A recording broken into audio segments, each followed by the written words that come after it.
Welcome to the Healthy Investor Podcast with Bob Mastroianni, where you and I will learn from successful real estate investors, entrepreneurs, and other highly driven individuals about their journey and the healthy habits and routines that play an integral part of their growth.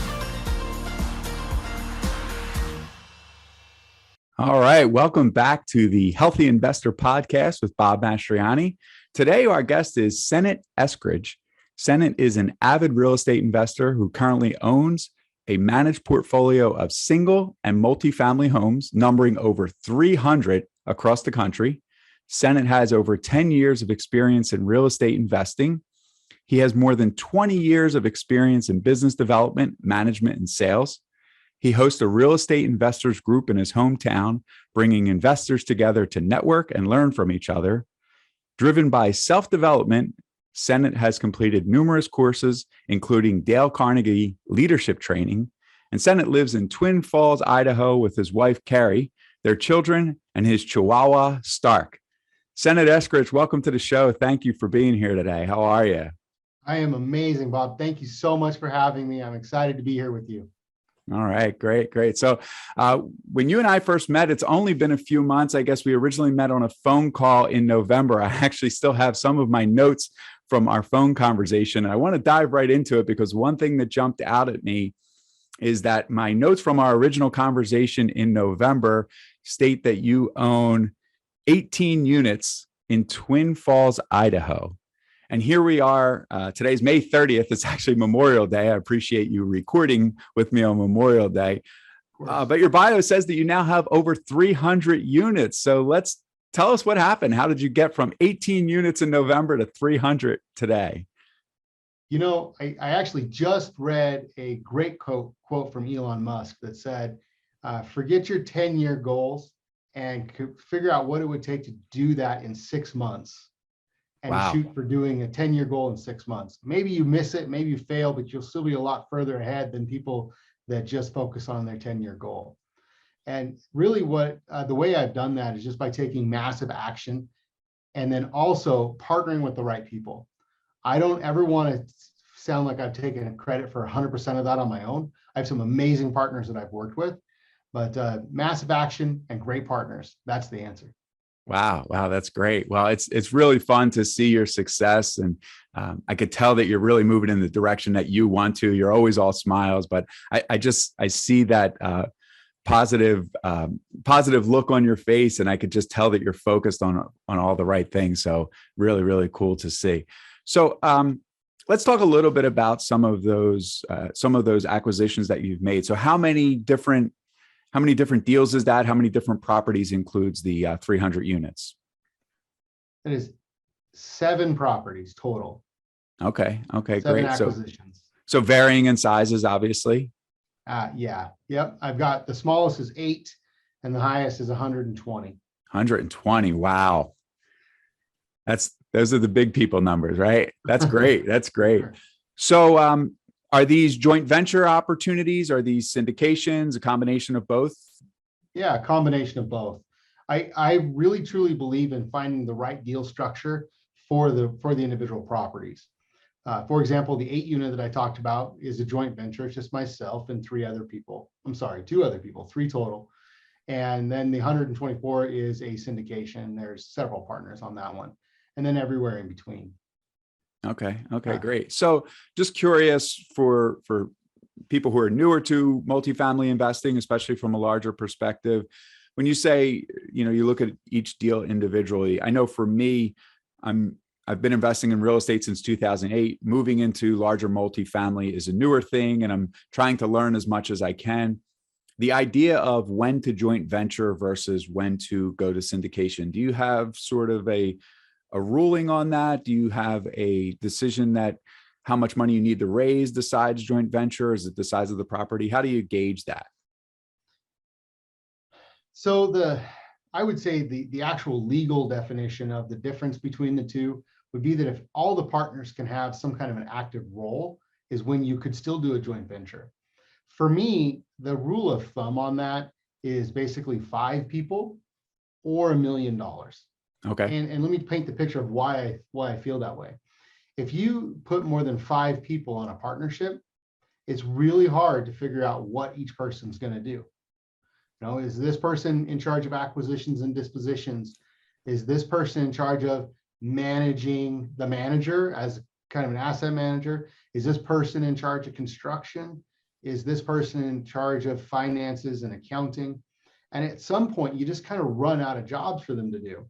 And for me, I don't believe in playing in gray area. I want to make sure that everything I'm doing is completely legal. So I want to make sure that everyone has an active role when I'm doing a joint venture. So that 5 is that kind of rule of thumb that I go with. Okay. That seems to make sense to me, especially like you say, when you wind up with 7, 8, 9, 10 partners, what's everyone's responsibility going to be? Then next thing you know, possibly you have overlapping. When you mentioned $1 million, are you talking the price of the property is $1 million or the amount that you have to raise being $1 million? Thank you for clarifying that. Yeah, I meant $1 million raise. Okay. So, okay, good. And typically you can do that anywhere between 25, 30% of that. So you'd be looking $3 to $4 million purchase price. Anything over that would need to probably be a syndication. Okay, great. Well, that's great information. I didn't even know we were going to go down this road. I like it though, because I'm trying to learn, and I try to use this podcast as a way for me to learn. And I also like teaching others. So you're helping me to teach others. So this is great. Thank you. Of course. So I guess some other big news on the forefront. When we last spoke, you were investing in real estate, you were doing some capital raising and trying to put some syndications together. And you also had another job that you were doing. Is there any difference in that since our November conversation? Yeah. I was a very difficult challenge for me to have a full-time career. I was selling IT services at the time, which was like I said, a full-time career, but also at the same time investing in real estate. And as of the 1st of March into February, I decided to leave that career of sales and focus 100% on multifamily real estate investing. That's 100% my career now. And since then, my pipeline and everything has skyrocketed, and it's getting moving a lot faster because it's had 100% of my attention over the last several months. Wow, that's great news. Well, congratulations. I know that was part of the goal, was to move into this real estate investing business full time. So it's great for you that you're able to do that. I'm sure that making that decision tugged in both directions for a little bit, but I'm guessing it's already going well enough, right? It is, yes, it is going very well. Great. And it was a little bit of a challenge. I really enjoyed the people I worked with and what I did for a living, but I knew long-term real estate was my end goal. So made the decision pretty easy. Great. So again, one of my notes from our previous conversation, I know you have experience in financial advice in the financial advice industry.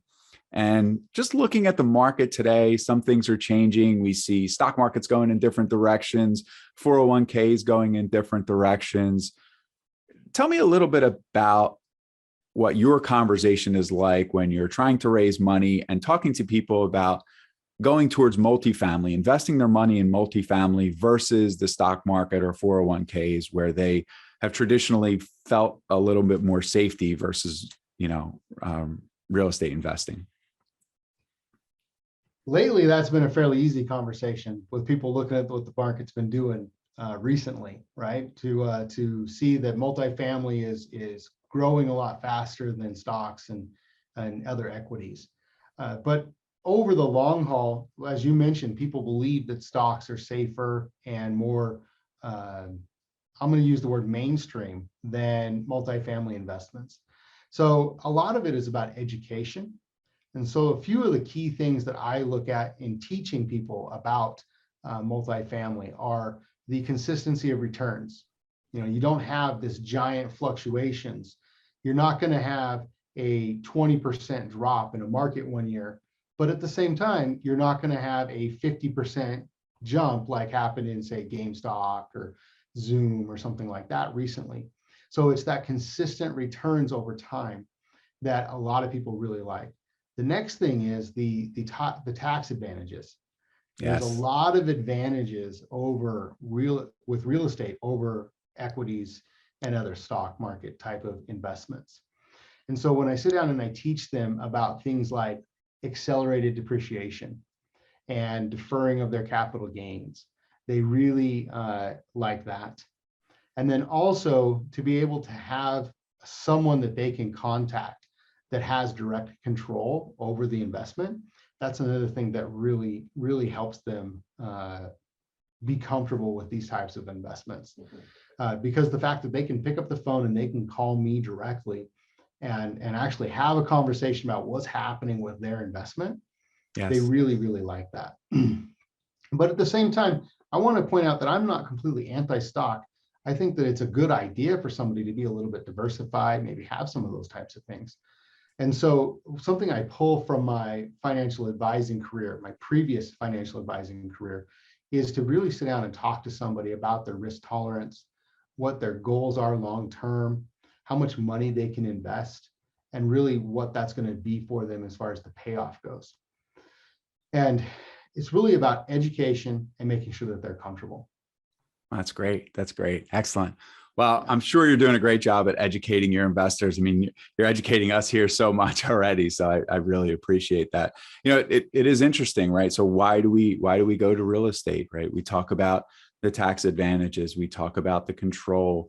One thing I always say about real estate versus stocks, 401k, or any other investment vehicle is that real estate will never go down to zero, right? I mean, at the very, very least, the land is worth something. And let's not forget the fact that we are insuring the property, right? We're not insuring our investment on the stock market, that if it goes down in value or if there's something tanks on it, there's no insurance policy on that, right? So, right. If some tragedy were to happen to your building, we've created an insurance policy. We've created an opportunity to repair it and bring it back to life. So very cool. So I want to talk a little bit more, and I appreciate all that you're giving. This is really great. I want to talk a little bit about some of the other things that you're doing. I know you are very involved in your community. You're very involved in the business organizations in your community. And just from following you on social media, I see that you just held a really great event, the Idaho Business Summit. So this is the second year for the Idaho Business Summit. So tell us a little bit about that. How did it go? Yeah, so this is an event that my wife, Carrie Eskridge, and I put on together. As you mentioned, it's the second year that we've done this. And we were really inspired to put this summit on because, as you mentioned in my bio, we're very involved in personal development and self-development. In fact, I did some math and I figured out that I've spent well over $100,000 on personal development. Wow. And I live in a fairly small town. It's there's maybe 100,000 people in the whole valley, maybe 125, some of that range. And so to get that kind of opportunity for the people here was going to be very difficult, right? And not everyone's going to spend the type of money that my wife and I have spent to go and educate ourselves on it. So it was really a passion project to bring this kind of a personal development summit to our town. And last year we decided to start that. And it was a very successful event. We had over 150 people there, tons of speakers from out of town as well as local people. And just the ripple effect that first year made, but the changes that it made in other people's lives reinforced us that we had to do it again. And I don't want to take any of the credit for this. My wife is amazing, and she really put this thing behind and made it go. She's the brains behind it. Great. Very successful lady, and I'm very proud of her. And I just really back her up and support her in this. But when she said to me, Senate, I think we have to do this again, it was absolutely a no-brainer to me. So we put Summit 2.0, or the 2022 version, on the books and started marketing it almost immediately after the first one. And so we just held that May 11th of this year. It was a huge success. We filled an old school theater that's well over 100 years old. We're talking like they put plays on in there, right? So okay, great. Theater with a stage and a green room behind it. I watched a live action version of Shrek and Cinderella in the same theater. It's an amazing venue. And we had some awesome speakers. The highlight speaker this year was Luke Wren. Oh, wow. Some of us heard at MultiFamily Mastery 4. He's a Tony Robbins speaker and has a ton of knowledge and information to share. He actually flew from Mount Everest to Twin Falls and then back to Mount Everest just to speak at our event. That is amazing. That is amazing. And Luke is such an inspiring speaker. So great that you were able to have him. And I was going to mention that because I'm also connected with Luke, because you and I met Luke Wren last year at MultiFamily Mastery 4. And I was watching his girlfriend was climbing Mount Everest and he was there with her, and he had gone to base camp 2. And then a helicopter took him out and he said, I'll be back in a week. And then next thing I know, I see him at the Idaho Business Summit, and then he's going back. And I said, wow, I don't know what kind of strings Senate was able to pull, but this guy left base camp to come back to the Idaho Business Summit and go back. So that's really, really impressive. Well, one thing there's so many things I respect about Luke, but one of them is he's a man of his word. And he had some plans to go to Everest and was only going to go to base camp 1, and then had this amazing opportunity to go to base camp 2. And so he couldn't pass that up. It was like a once in a lifetime opportunity, but he had to make a ton of shifts to do that. And so he had the opportunity to go have that amazing experience, but then he still fulfilled his commitment to us. So he's absolutely a phenomenal person. He's helped me in so many ways and so many other people. And I'm actually very happy to be able to say we have the Summit 2023, the dates on the books for that. Oh, we're going to do it May 10th, 2023, same location, Orpheum Theater. And Luke has asked that he can come back again next year. So Luke will be returning 2 years in a row back to Twin Falls, Idaho, to help us with the Idaho Business Summit. Something that I'm very proud of. That's excellent. That's excellent. Well, I love seeing your success, and I love seeing, I specifically remember a conversation, our very first phone conversation, you talking about your local involvement and your involvement in your community. So, what you really have to give to your community is your passion and your ability to help people in the business world. And I think this fits right up your alley. So good for you, and good for Carrie for putting this together. And I can't wait to see what Idaho Business Summit number 3 has in store. Thank you. It'll be even bigger and better. Great. Exciting. So I want to do a transition. This is the Healthy Investor Podcast. And I wanted to talk to you about, I believe that the more successful people that I meet, and as I continue down this path, I'm finding more and more that most successful people have either habits or routines and something related to habit that really contributes to their growth and their personal growth. So I'd like to learn a little bit about you. What habits or routines you feel have such a strong impact on your success? I kind of suspected that we'd talk a little bit about this. So I put some thought to it.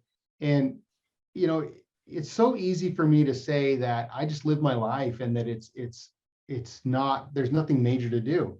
And that was going to be my first answer is I just kind of go through life and I don't have anything that's huge.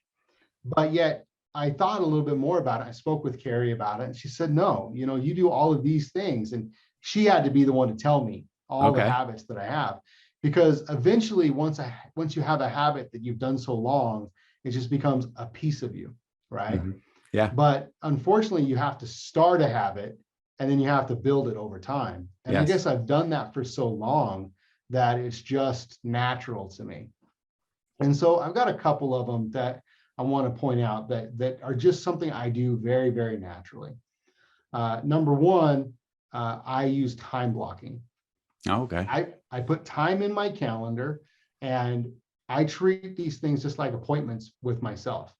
If I need to, let's say I need to underwrite deals, I put an appointment in my calendar, and there's nothing that's going to move that appointment, right? That's just like an appointment with you.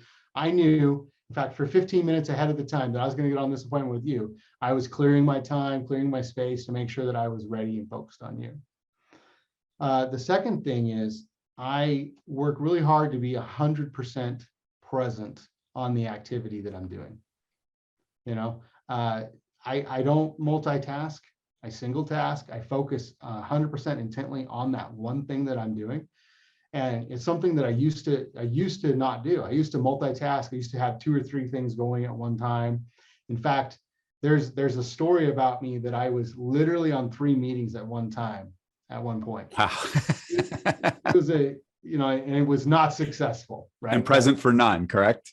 Exactly. Yeah. I wasn't present at all. And I know that's an extreme, but even like text messaging or picking up my phone, or I've got a couple of screens on my computer here, but they're blank. There's nothing else going on with them right now. This is 100% focused. So I try to do that at all opportunities, whether I'm underwriting deals or I'm having dinner with my wife, having a conversation with you. Try to be 100% focused on that thing.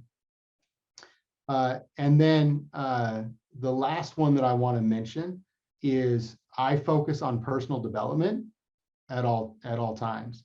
Yeah. So I very rarely listen to the radio anymore. Almost always, if I'm driving, and I know I just said single task, but yeah, driving is a little bit different, but I don't listen to the radio when I drive. I listen to podcasts. I listen to audiobooks.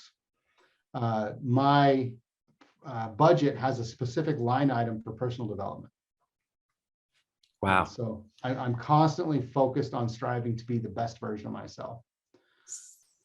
So I have to tell you, so first of all, this is great. I am grateful that you actually took the time and the conversation and the energy to really think about and prepare for this, because I could tell that it was a bit of a task for you. So that really is, I really appreciate that. I'm grateful to hear that you did that. And I hope that that exercise actually helped you to realize what your habits are. It's interesting that you say your habits have become so natural that you almost forget that they're habits. And it's inspiring for me to hear you say that about positive habits, because I think if we can think of negative habits that we have in our lives, isn't that exactly what they are? They're so natural that we don't even realize that they're a negative habit and that they're a bit of a hindrance. And fortunately for you, you have these really strong positive habits. I mean, time blocking is really one of the greatest success models that I know I don't follow well. And I'm impressed that you do, because it is a difficult one to take care of, and really taking care of your time is very important. So that's really, really cool. Thank you. So I also wanted to dig a little bit deeper in you talking about being in the present. As a friend, I can tell you that's something I know about you already. And we've met in person one time, and we've spoken on the phone a few times, and we also are in the same Toastmasters group. So, but I know your focus, and you can just tell when you have conversations with people, you make them feel like you're speaking with them and you're not paying attention to everything else that's going on in the room. And so you're very good at that. And I think that plays well for you. So thank you. Yeah, it's a practice. It definitely is something you have to pay attention to. Yeah. Awesome. Well, this is great. So I'd like to move a little bit further into our final portion of the show. And I ask the same 3 questions of every one of our guests, and it's really a great way for me to learn a little bit about you. But as I mentioned earlier, I have a passion for self-education in the same way that you do. I think we probably both have read many of the similar books. I also, when I'm driving, I listen to podcasts, but I also have a passion for trying to pass that on. So getting into this next part of the conversation really for me is a way to learn a little bit about you, but then also to help teach others. So we'll start off just the first question. What is your definition of success? Wow. My definition of success. My definition of success is to be able to wake up every day in a good mood. Okay. I have that today. I don't think that you have to define success with a dollar figure or with a certain amount of properties or certain amount of cars or anything like that. To me, being happy and being fulfilled equals success. And that's something that I work on every single day to make sure that I live a fulfilling life on a daily basis. That's great. And to do that, I actually want to plug something that I actually learned from Luke Wren when he was here. We have somebody that I follow. His name is Jesse Itzler, that has a program called Build Your Life Resume. And I haven't actually purchased it, so I'm plugging something I've not actually used, but I understand the concept, and I've still studied a lot of his videos since Luke mentioned it to me. And really, it's about living a fulfilling life and having something to look forward to on a regular basis. And that doesn't have to be something that's really expensive. It could be weekend trips. It could be, going for a walk along the canyon, whatever it is that is really fulfilling to you.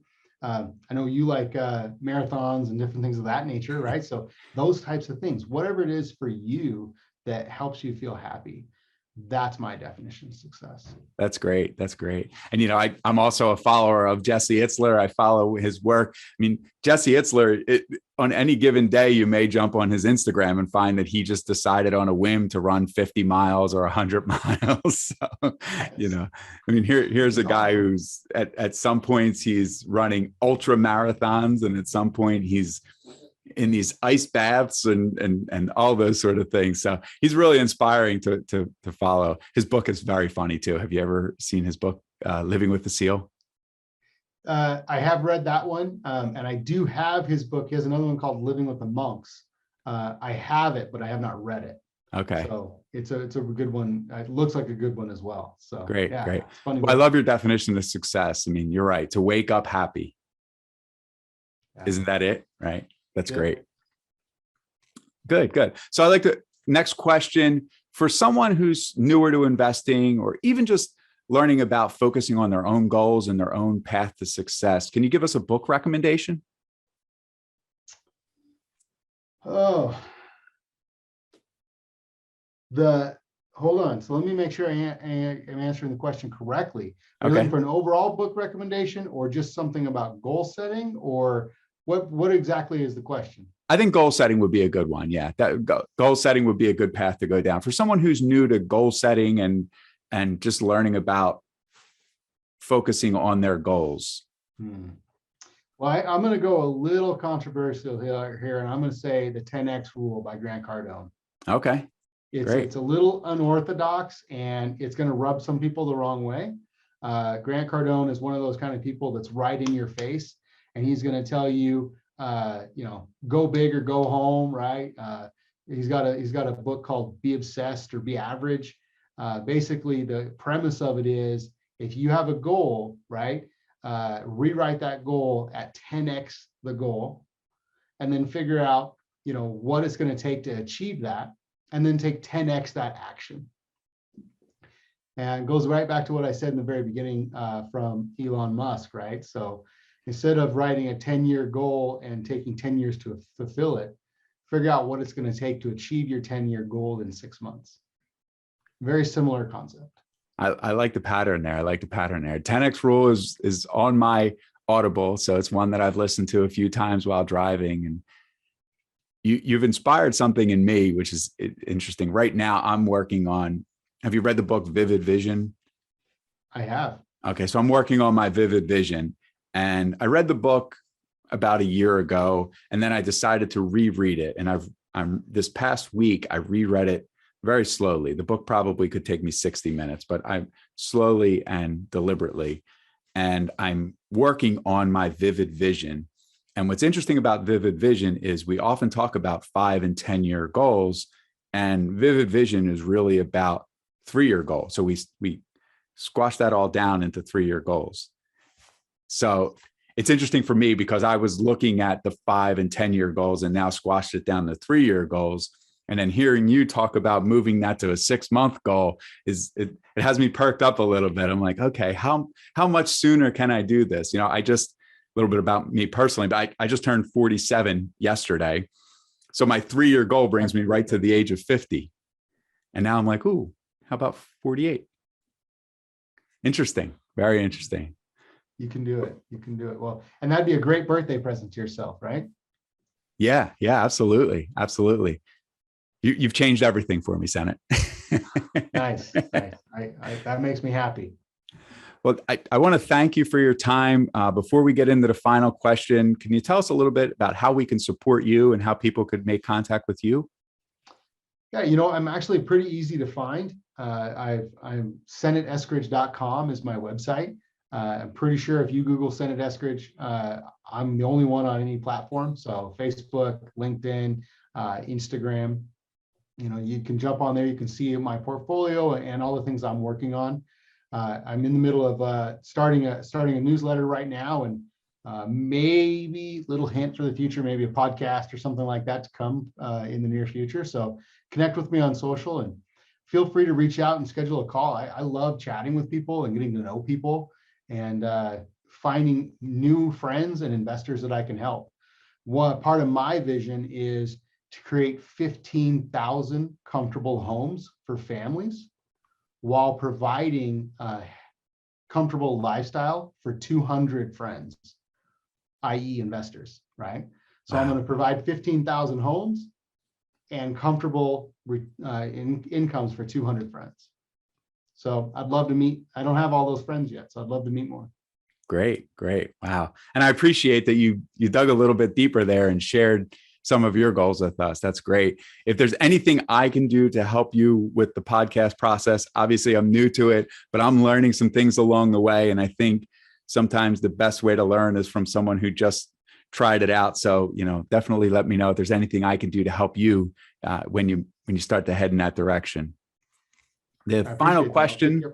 Yes. The final question I'd like to ask you. So if you could think back to a young Senate around the ages of 10 to 12 years old, sort of knowing what you've learned so far in your journey, what are 3 pieces of advice that you would give that young Senate or really any pre-teen child to help guide them towards success?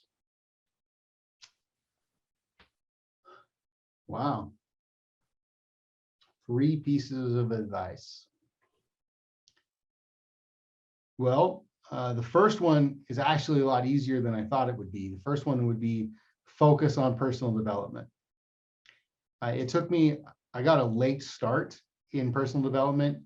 I was well into my 20s before I really started down that journey. And if I would have started, at preteen or 10 or 12, 13, something like that, it would have been a lot easier. Life would be a lot easier today. So focus on personal development and self-education. Not just formal education, but self-education. Okay. Number 2, there's that old quote that fortune favors the bold and the brave, right? So don't be afraid to go out on a limb, right? Because that's where the fruit is. Just read that quote on my calendar just actually the other day. Can't remember who it was that said it, but go out on a limb because that's where the fruit is, right? Be bold, be brave. And number 3, the best of us are going to be around for just over 100 years. And when you're a teenager, that sounds like a long time. The average lifespan is 78 to 80 years old. And the really long people who live a long time are just over 100. But if you look at the grand scheme of things, that's not very long. I would say the last piece of advice is to live every single day like it's your last, but at the same time, plan like you're going to live forever. That's great. That's great. Well, thank you so much, Senate. I really appreciate you taking the time to come on the show today. And thank you so much for tuning into the Healthy Investor Podcast. Make it a great day.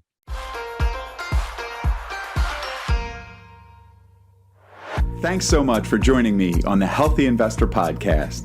Check out the show notes for more information about connecting with our guest. If you enjoyed what you heard today, please head on over to iTunes and leave a positive rating and review. It would mean the world to me. I'm grateful for your support, and I wish you an abundance of success on your journey to healthy investments and a healthy life.